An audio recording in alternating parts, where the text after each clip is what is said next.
Սալիկների մեկ քառակուսի մետրը սկսած ընդամենը 1799 դրամից։ Մանրամասները idealsystem.am.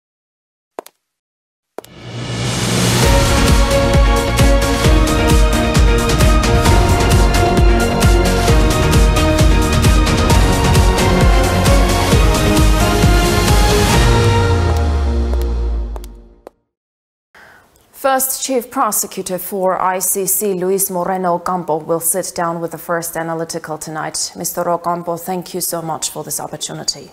No, it's great to be here in Armenia. Have you been enjoying your short stay, or it's business only?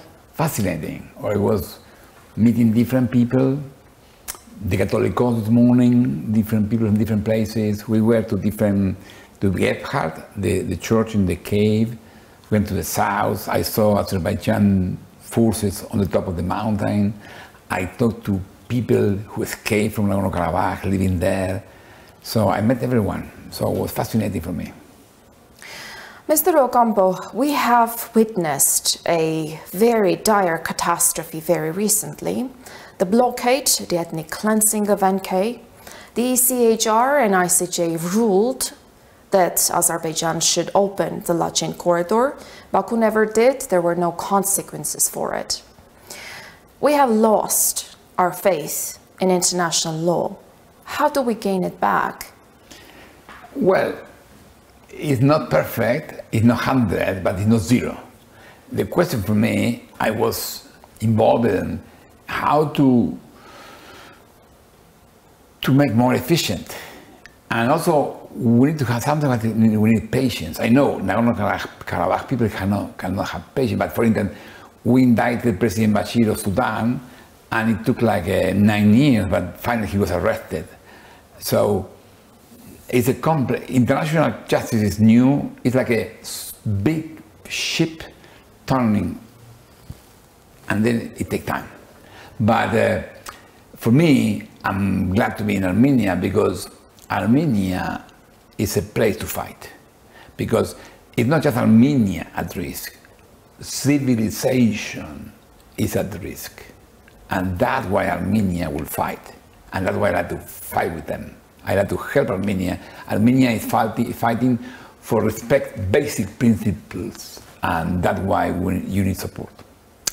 Mr. Ocampo, we witness the horrors of the war in Ukraine. Where is international law? Well, you know, for 5,000 years, humanity was using war to manage conflict. 5,000 years.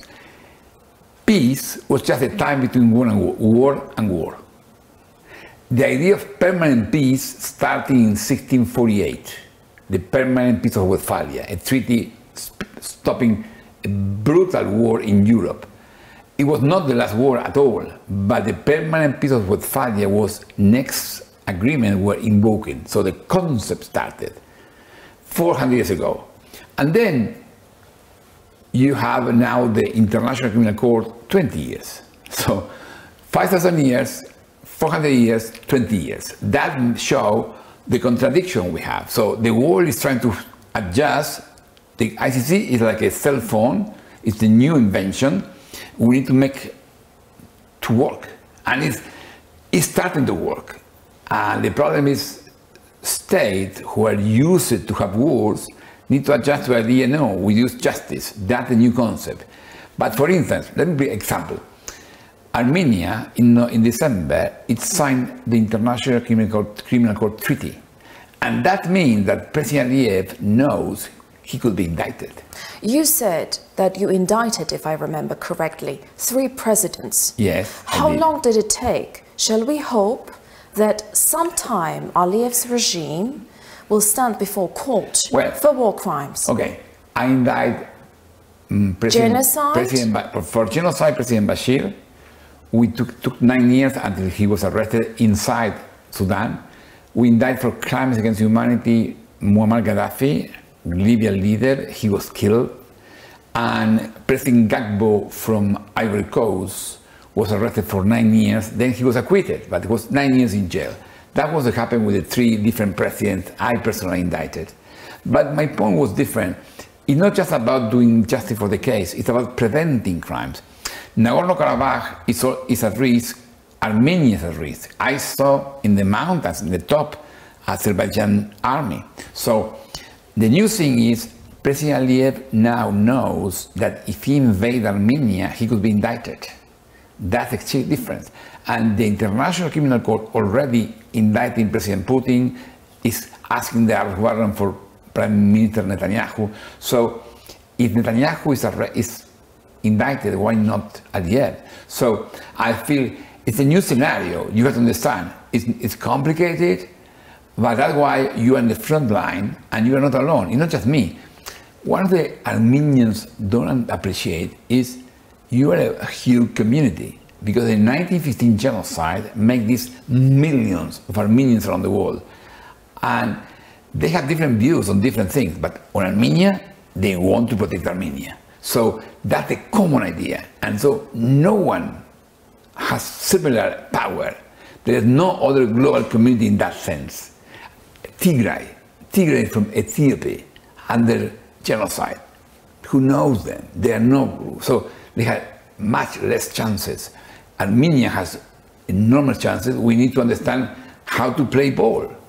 And for instance, ICC, Judge Abkarian, a judge from California, she filed a document presenting evidence how Armenia, Azerbaijan already is surrounding some village in the border and creating conditions to inflict destruction.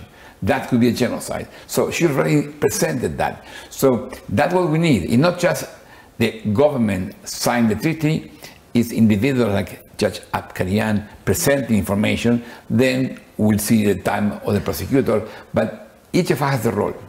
The question is what effect those private efforts will have. Azerbaijan has the backing of Russia, and they do whatever they want. They do not care about international law. Let me bring an example. We have the November 9 ceasefire agreement. None of the requirements have been carried out by any of the sides. Now we are required to do point 9, which means basically giving a corridor to Baku. If we do not comply, there will be war, or there might be war.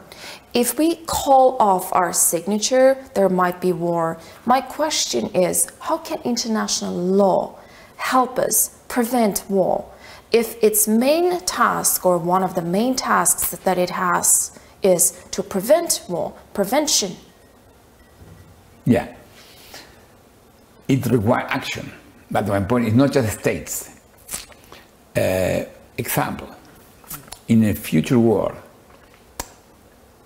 private sector, individuals, we can challenge Israel. Why are you providing weapons to Mr. Azerbaijan? So we can improve the defense capabilities of Armenia without the government of Armenia. That's what the diaspora could do. So we can help the Nagorno-Karabakh people talk to the companies who want to invest in the area. They have to respect the right of the people there. The right of the people from Nagorno-Karabakh is recognized by even Azerbaijan. So that's why the situation is complicated, but not desperate. We have many resources. Recognized but violated. Recognized and ignored. That's why. But if you have to do billions of dollars investment in the area, you don't like the risk. Therefore, you need a deal for Nagorno-Karabakh people. That's why there are different options. And the point I am trying to make, and that's why I'm no more the prosecutor. As a private citizen, I understand the game. I can help Armenians to find new ideas, new tools, how to do things. For instance, the ICC is not just about convictions. The ICC is about the prevention. If Azerbaijan attack Armenia, could be indicted, that's something. But also, Nagorno-Karabakh victims, I work with them, and they are highly traumatized.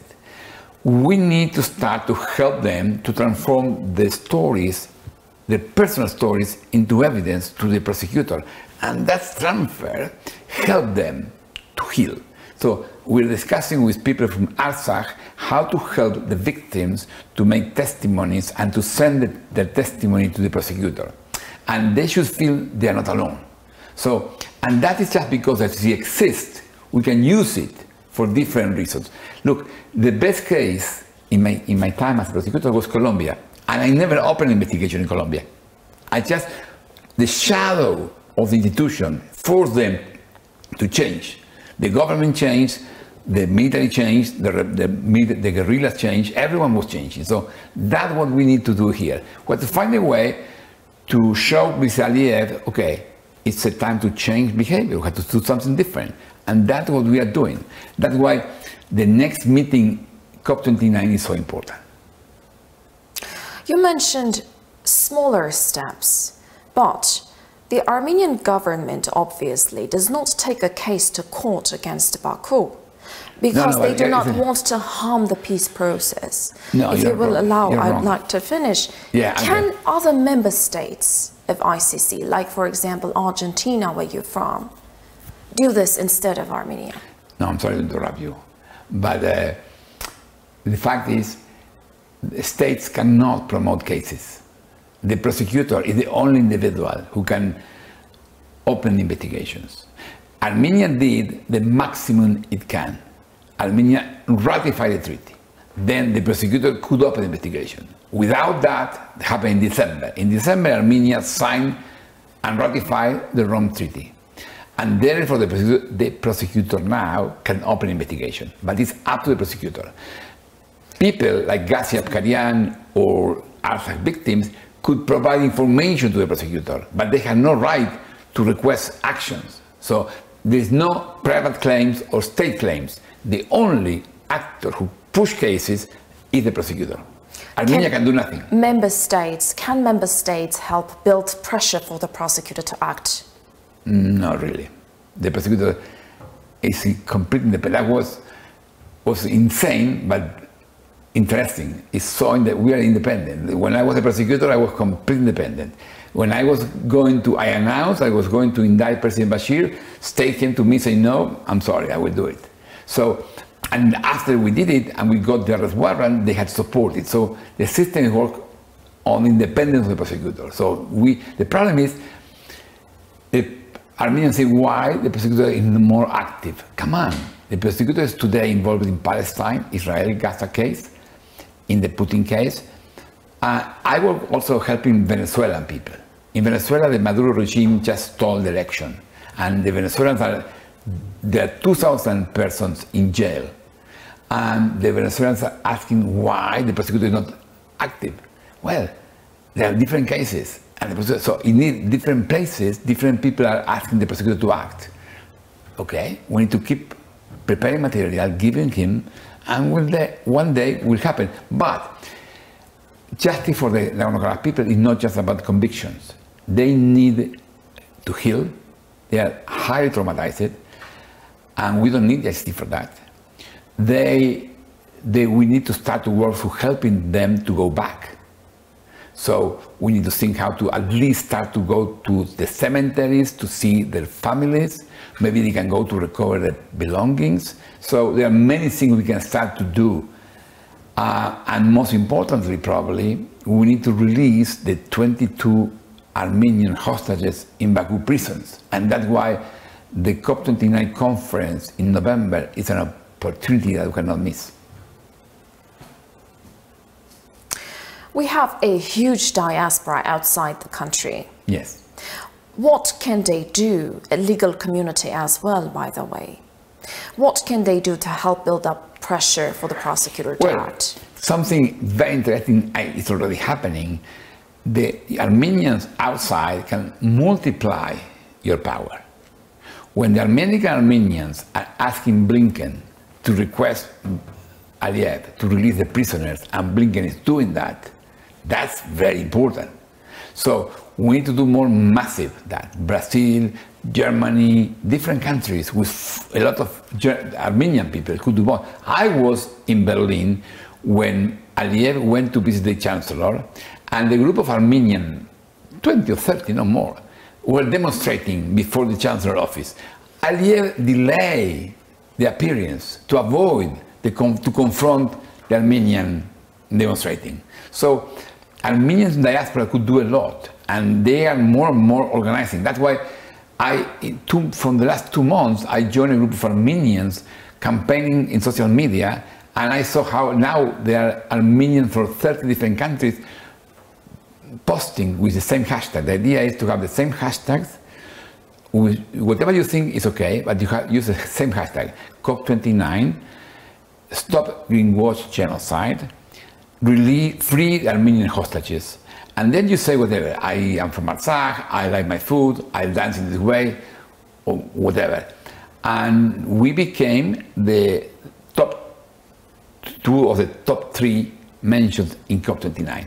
So that's the beginning. We need to keep working. We need to engage other communities, climate change community, and we get to focus on delegates going there.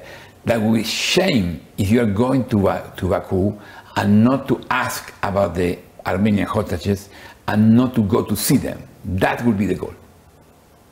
I hope that will help us to release them before, because if President Aliyev wants a very calm and nice COP29, he has to release the Armenian hostages before.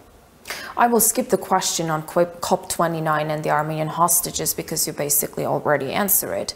Now, there are cases in international courts that Baku wants us to drop if we want the peace treaty signed.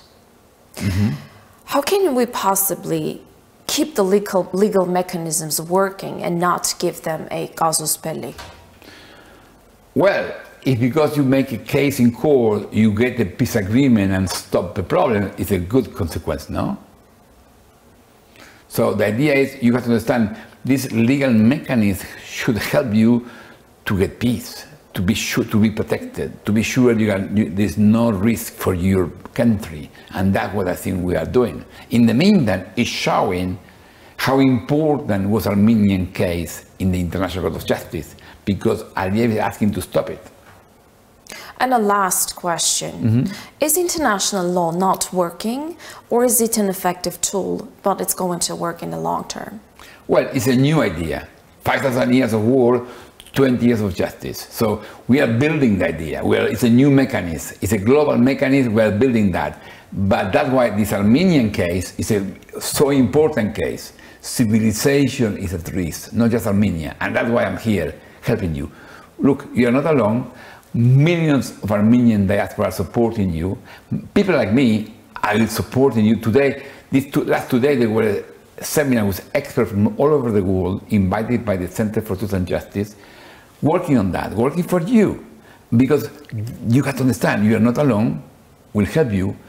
And Armenians, I was around this country, you have any different places, you have battles and people killed. So you have 1,000 years of resilience and fighting, and you are that. So you should keep doing that. One of the prosecutors at Nuremberg, who just died, told me that's the lesson. He gave me 3 advice. Luis, when you are fighting for justice, 1, never give up. 2nd, never give up. 3rd, never give up. That's the lesson. Thank you so much. Thank you. ICC First Chief Prosecutor Luis Moreno Campos sat down with the First Analytical tonight.